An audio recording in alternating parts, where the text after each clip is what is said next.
Hey guys, welcome back to the channel. I have another Marine ECM. Actually, I just came back from Alaska. It was a beautiful trip. Thank you all so much because I have a lot of work in here. I talk to all the customers. I tell them, I'm coming back after the 16th, and today is the 17th, and I'm back in business. Everything went perfect. It was so beautiful, such an amazing experience. I love Alaska, and we're definitely going back. All right, so this is Randy Meg. He's from Utah.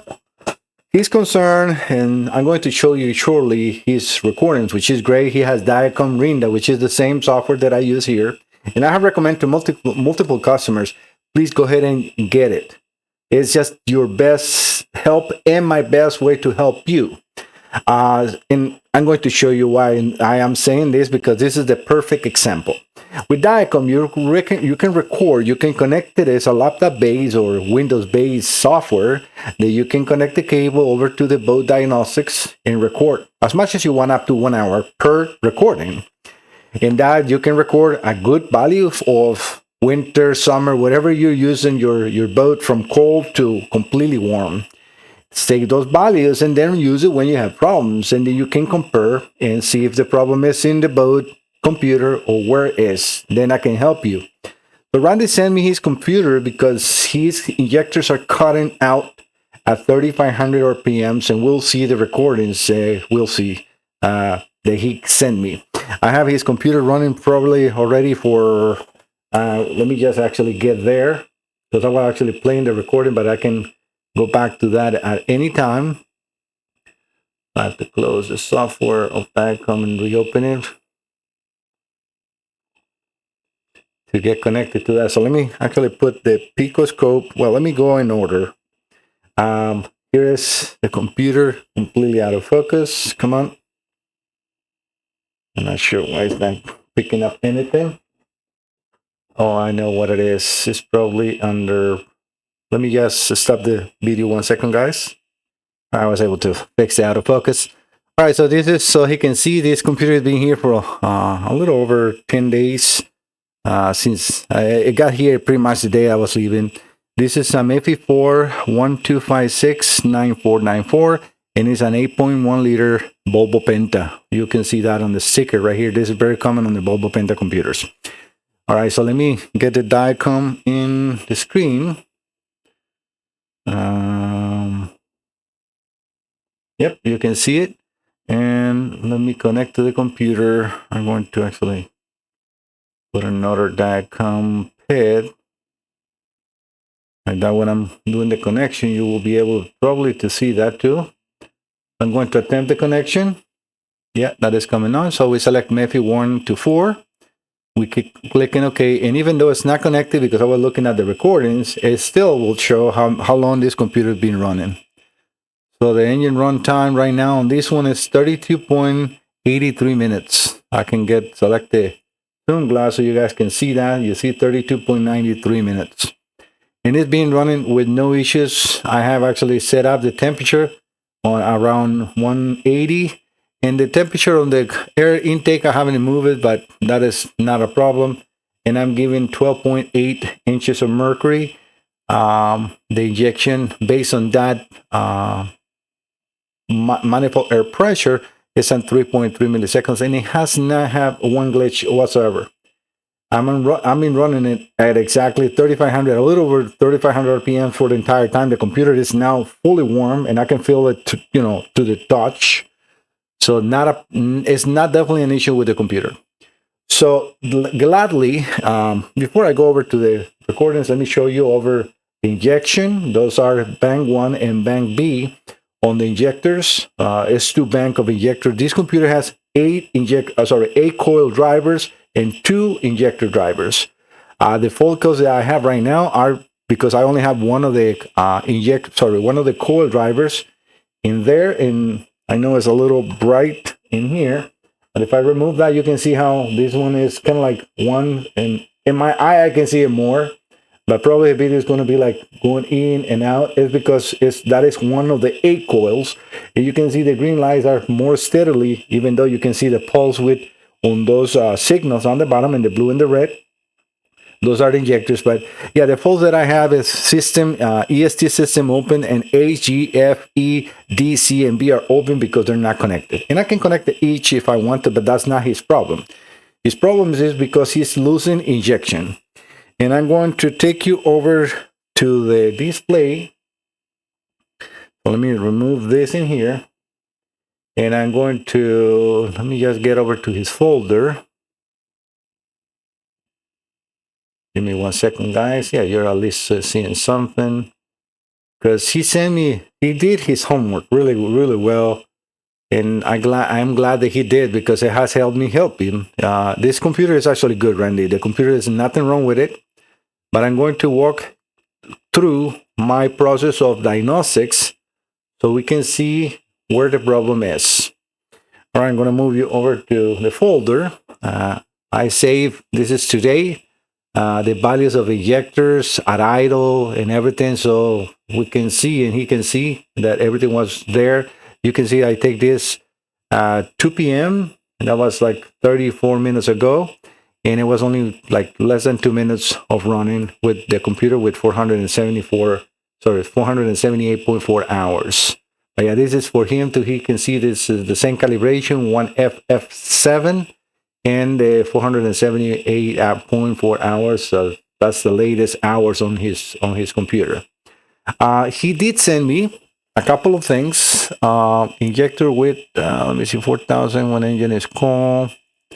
So this is just so you can see when engine is cold. At least that's what he see here, because the problem with the Diacom, and when you're in the graph, you can only see 3 graphs at a time. So he has the engine RPM, the coolant temperature on the top, and then the injection pulse width at the bottom on the purple line. Hopefully you can see that well. But yeah, so in here, everything is working good. Kind of, right? Because it's cold. The next picture, well, that's my picture. The next picture is where things start to go south for him. Those are the same values in, well, actually he has a manifold air pressure in here, but in voltage. In a spark advance and the injection pulse width. Not sure how long or what the temperature was, because he's changing the pits, but we can see the injection going from 2.9 to 0, 2.90, 2.90, 2.90. You can see on the upper line, on the red line, how the injection is actually cutting off, and this is his problem. And this is, again, we're seeing in here the manifold and voltage, which is not so good for me to see. I like to see it in inches of mercury better. But we can see how the RPMs are dropping in the same way as the injectors are cutting. But this is not really conclusive, but at least you can see it on the graph. But the next thing, the next great thing that he did is he sent me recordings, and these recording of the 4,000, getting into playing all, this is actually really good, because I'm going to actually rename it here as known good capture, or known good. The other ones are from today, or the latest. So let me go over to Diagram. I'm going to go back here, and I'm going to disconnect from the computer so we can see those folders. Those saving that he did. So I'm going to go into view record data. I already moved it over to where I have all the recordings, and I'm going to first select the realistically it could be the one. Let's select this one. This is latest. You can see 476.1 hours at the bottom, right when I'm moving that red arrow, and we'll see the injection milliseconds, because I think I might be able to. Yes, I can. Yes, perfect. So we can see that. So I'm going to put the injection milliseconds. I'm going to put the RPM. And let me take, looks like I have something else in there. That one perfectly. That we're not going to have anything in our way. So we have engine speed, injection milliseconds, and I want to see, I'm going to put the manifold air pressure in voltage and in inches of mercury, so we can see both.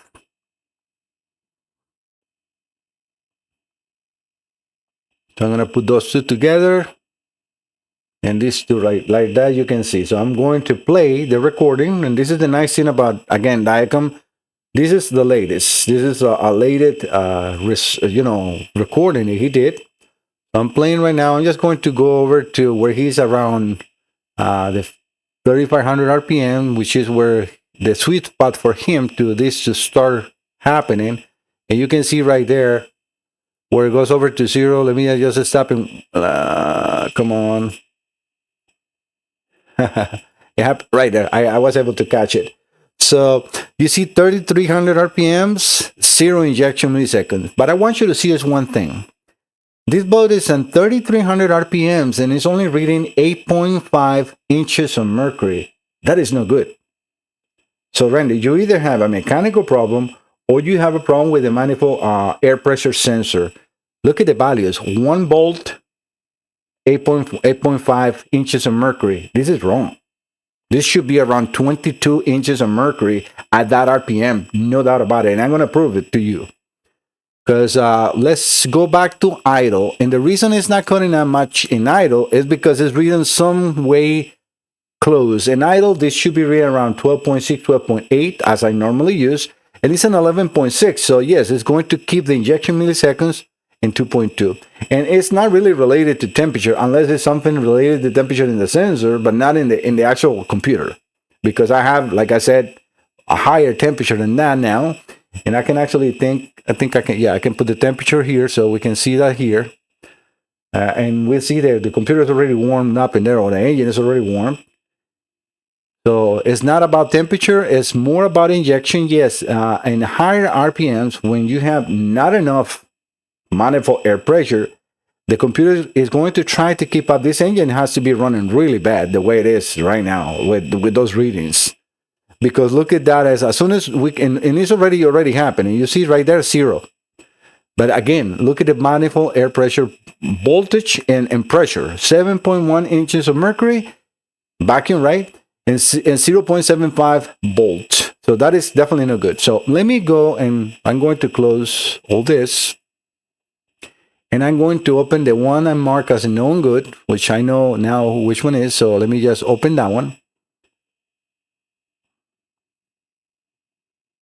Come on, why it's not happening? Am I going to have to close this one more time? So let me open the diagram once again. It's a glitch that the software has because I should have allowed me to do it. All right, Randy Mac, and we're going to use this old diagram getting on play. And this is what I have recommend all the customers. Always record. Take your diagram out, connect it to the boat, and record when your engine is running good. Because when it's running good, you can use those values for when it's running bad, right? All right, so let me use the same thing. I'm going to select the manifold air pressure, the voltage of the manifold sensor. Just move that one always. We're going to select the RPMs. That's the desired. This is the engine RPM. We're going to put what else I have here. Engine speed, manifold pressure, injection millisecond. Very important, right? So that's why we really want to see where the problem is. And coolant temperature.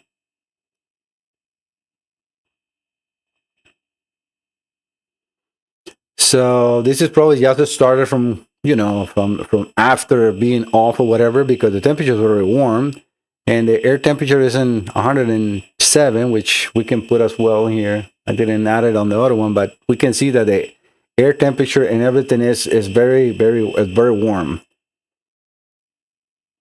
I can also show you that the engine hours, this was like, over almost 100 hours before, right? So we're going to play this. So 10 inches or so and 600. And I use 11. So you see it's a little low on RPM because I usually use 600 to 700 RPMs. And you're going to see when he goes into the RPM, because this is slowly going into plane. You see it's already increasing 11.6. He's around to, getting into the 600 RPM, and we can see already that. So he's now accelerating. Let's wait for this to go. You see in between 600 or so, 700 RPMs, we get around 12 inches of mercury. But look at right there. I'm going to stop the capture. So right now we are in 2,000, almost 3,000 RPMs. Look at the reading of the manifold air pressure, 23.7. The voltage, 3.73. And obviously the injection is going to go to 5.9. The temperature is not really in consideration in here. It will affect, definitely, if the engine is cold, it will be less injection or more injection, depends on whatever the manufacturer is trying to do. But what I want you to see is the higher the RPMs on these engines, the more you're going to get in inches of mercury on the MEFI, and that's going to increase your injection. But in the latest that Randy has, that is definitely not happening. Definitely not, right? So hopefully he gets into a little high RPMs, which I think it does. And I want you to see that the manifold stays on there. You see now it's 3,400, almost 3,500. Perfect. So 3,500 RPMs. Look at the readings, the two upper readings. That's the manifold pressure and in voltage, 23.5, 3.69. Bingo, right? We have a problem. Houston, we have a problem. Is it the computer? I don't think so. Why I don't think it's a computer, and this is why I want you to see this first and then move you over to my test in here for you and for Randy. Because you can use this if you have a boat, you can at least, please get yourself a Diacom Rinda. Don't buy the TechMate. That is just a waste of money. Throw that in the garbage, sell it to somebody else if they just want to read PIDs or codes. This is what you need. You want to know what is going on in your boat. Look at Randy. He sent me a good old recording, and I can compare it, and I can tell Randy with position, and he will be able, oh, Mike, I didn't see that. Well, I see it because I've been doing this for many, many years, so I can help you. I tell customers, I can jump into your laptop. If you have a Diacom Rinda like this one, again, Windows base, I can go with like a team viewer, enter in your computer and see what the values are from across the world. It doesn't matter where you are. All right, so this is very important. So let me close all this. I can actually close the entire Diacom, and I'm going to connect now to the computer. All right, so let's do a connection. And I haven't turned it off because I don't need to. We can see now that it's been running for 46 minutes with not one glitch. And I'm going to move this to here. And I'm going to add the picoscope. I have to actually put it here and then put this one on this side because otherwise it will change in there. But that is perfect. So like that, we can see that it's not affecting anything. Things that I need to change, like look at the engine runtime. I can change that. I'm going to put then the manifold air pressure. And the reason I don't do that is because I don't really care how much, it will not stall. This is not a real engine that needs to have the exact injection, but I can change it, right? So I'm going to put that injection pulse width, and you're going to see how I increase now the manifold around 22, right? We have on those RPMs, 22 inches of mercury. And we're getting pretty much the same as his first recording. I do have a little difference on temperature, and I have not increased the throttle, so that's why probably it's in 7.1 or so. But I want you to see the injection is not going away. So why is that going away? Because the problem is not in the computer. The problem is in the boat. So you, again, Randy, you either have a problem in the manifold air pressure sensor, wiring, or a mechanical issue. So the best thing to do is I will connect the gauge on a vacuum port and see what your readings are with the engine running on those RPMs, because you can compare those readings with what the sensor is reporting to the computer. If they're matching, your problem is mechanical. It could be an intake leak. It could be a mechanical valve sealing, something else, but definitely not electrically, because we have everything in here. All right, and I'm going to move you over to this capture. No, not this one, this one. Because I want you to see a little far away, but hopefully you can see the green light right there. That is the sensor ground. And this other light right here is the 5-volt reference, which I already have been, I connected a multimeter and everything. Not one glitch, not one problem. So those are staying completely good. And the problem is where? in the boat. So, Randy, I hope that with this diagnostics that I'm doing for you, and this is where you got a big difference when you send something to Mike Salazar Diagnostics. I just don't connect the computer and say, oh, it's good or it's bad, and it's this much. No, I try to help my customers the same way that you're seeing today, taking the time, reading the information, and giving you hints and tests that you can perform in your boat, in your vehicle. And I have actually helped multiple shops around here in Virginia and people across the world just with information like this. If I have data, I can help you with. Don't try to call me and tell me, yes, Mike, I checked this and I checked this and I checked this, because I cannot work like that.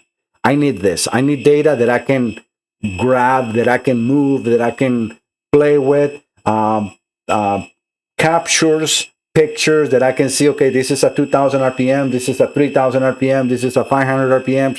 Yes, it doesn't have to be a recording like this. Obviously, if it's a recording, even better, because I can go back and forth. But over the phone, I'm sorry, but it's impossible for my brain to remember everything. That's why I collect data and I compare it. I put two diagrams, and this is the way I do it. I put two diagrams, I open two diagrams at the same time, and I run the two recordings at the same time, looking for differences. Oh, and I immediately I notice it. I'm like, 7 inches of mercury at 3,500 RPM. That's impossible. That engine can't even probably even run. I mean, I'm surprised it was running. The computer was cutting out because, it's like the computer doesn't understand what's going on. That is a completely abnormal reading. All right, guys. And Randy, thank you so much for visiting the channel. I am Mike Salazar Diagnostics. If you have any computers that you need to send for repairs, let me take you over to my website. I have, been talking to a few customers, and I want you to see this too. This is very important. All right. So right now we're in my website. This is the homepage that I can see on my screen. It might take a little longer in yours for these boxes to populate, because I put them as a come-in that makes a little movement on the website, and that's the way Google picks it up faster. When you have a steady image or nothing that changes on your website, Google doesn't like that. It's okay. This is not a very good content. By having pages or things that can populate, it's like a refreshing the memory, and the robots picks it up better, and that's the reason I did that. But so if you're here, look for the address. See, I'm moving right in the center of the screen where that big Mike Salazar Diagnostics says. Right under, you have my address. On the left side, you have the white box that says click here to fill this form, and on the right side, the email. So please try to download that form. If you don't have a printer, open it up either way and fill the same information that I need in there, and I can open it for you so you can see it. I'm going to open. It's a pretty basic information. I'm not really requesting much, as you can see here. I just need your full name, phone, email, address, and if your address is going to be different, the return address different as the billing address, please add it as a note. You can use the back of the page or print another page and add any notes for concerns on anything. You don't have to just use one page. You can use the back of the page. You see what I mean? This is just for me to at least gather that information from you.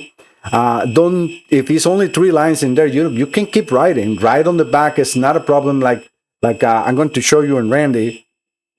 Randy used, my form, and then he added more information. I mean, he's definitely a data analytic person. I can see that. You see all the pictures he sent. Again, even though he sent it on an email, I don't mind print copies, but I like better emails. Obviously, the form, I need you to sign it, so that approves me for doing the test, and that's the way it goes. If you open the page and on there, I'm not sure why I'm not being able to move it.